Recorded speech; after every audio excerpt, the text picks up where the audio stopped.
Hello, Kent Philpott again, program number 6 in our series on shamanism, the world's largest religion. Now, I'd ask at the end of the last video, is it all real? All of these things that the shaman is supposed to encounter, the spirits, the souls of the dead, and so on. What really is going on? Here is my opinion.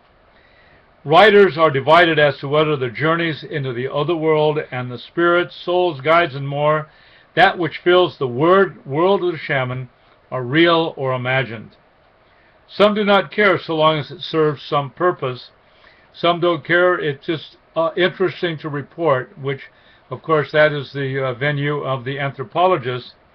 But those who land here, however it is, have in mind consciousness, expansion, and relief from mental and emotional troubles. Now that is the therapeutic view of it. They're contemporary psychologists who don't really care if the shamanistic journeys are real or not, whether anything is real or imagined, as long as it has some beneficial purpose. So we find this interesting sort of give and take.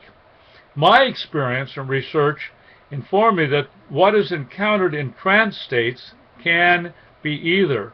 It can be real or imagined. That said, it is the realness of the beings encountered by the shaman and others, Wiccans and Santerians for instance, that is my chief concern. My position is that the beings are not what they present themselves to be, but are in fact unclean or evil spirits. Yes, I'm aware that writers on shamanism, Wicca, Santeria, contemplative prayer, charisma might resist my conclusion. Some, however, will accept my evaluation but continue their practices, not thinking there's any real danger. And most controversial among my opinions is that the way of the shaman is the road to possession by Satan himself. I cannot help myself here. I cannot play the role of either the anthropologist who merely observes and reports or the psychiatrist who understands the spirit world to be part of the mystery of the human brain. There's something more, a whole lot more, and it is horrific, finally. The shamanic lore. There is a revival of interest in shamanism today. The lure is power, primarily power, but knowledge as well. The shamanic supposed control of spirits is a draw, obviously.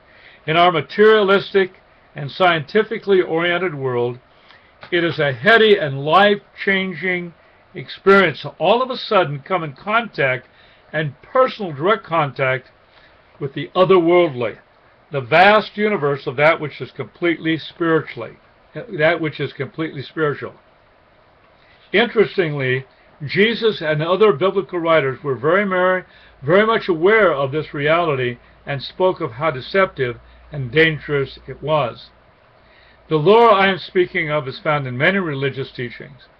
It is present in Santeria and Wicca and charisma as well, and there is also an enticing sexual element and is identified by many writers discussing these various religious points of view. Writers in these areas will speak of the possibility of having sexual relations with guide spirits, even animal spirits.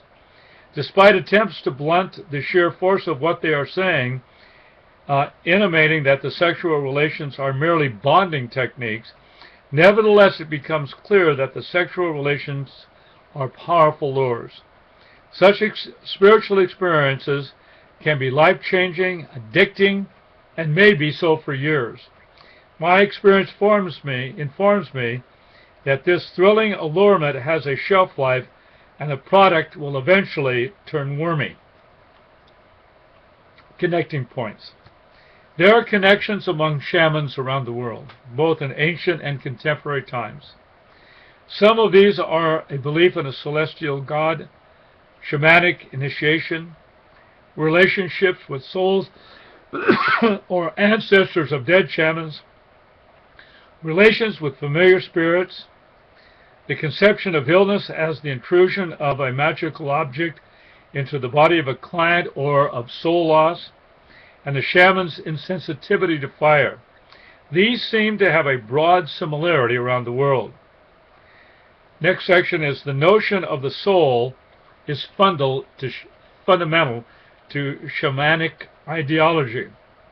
Wherever one looks at shamanism around the world, both ancient and modern practices, the concept of a soul is indispensable to it. This cannot be overemphasized. The belief in soul is as integral to shamanism as is the trance state or ecstasy. The origins of that doctrine of soul are impossible to pin down, but it is certain that the ancient Greeks held to a dualistic philosophy, that is, a good God struggling with an evil God, a division between light and dark, a dichotomy of the individual with the mind, heart, soul, spirit, each being in the category of the good, while the body or the flesh are not, but are evil. This concept was imported into northern India around the onset of the first millennium before the Common Era, and radically impacted the ancient form of Hinduism known then. The result was a soul, an immortal soul at that, which did not die with the physical body, but transmigrated to other living forms. Thus did the doctrine of karma develop, and with it the idea of reincarnation. This is simply straightforward history. Christianity was impacted by Greek dualism as well in the 4th and 5th centuries after Christ due to a revival of Greek philosophy, some called Neoplatonism. Though there is no concept of an immortal soul in the Hebrew or Greek Testaments, still that concept entered the church of that day and holds still.